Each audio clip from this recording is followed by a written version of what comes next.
की वेगी है? मैं कुछ बता रहा हूँ, आपको समझ में नहीं आ रही?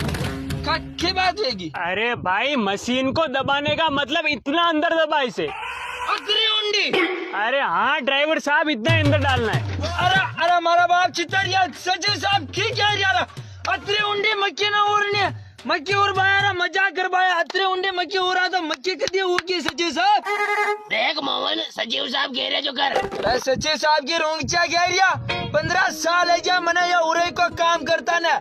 मारा 15 साल का कैरियर में कदी हूं ना होयो कि भाई मुँह की मक्की उड़बा गयो और मक्की न उगी। पर पहली बार ऐसा नहीं है कि भाई मुँह मक्की उड़बा गयो और गांव में मैंने क्या है कि भाई फलाना का मोइयो मक्की उड़ी जो मक्की न उगी। पहली बार ऐसा नहीं है। एन बच्चा तो मैंने कहीं न कहे लो। देखिए, बीज जितनी गहराई में होगा उतना ही उसको गीलापन मिलेगा।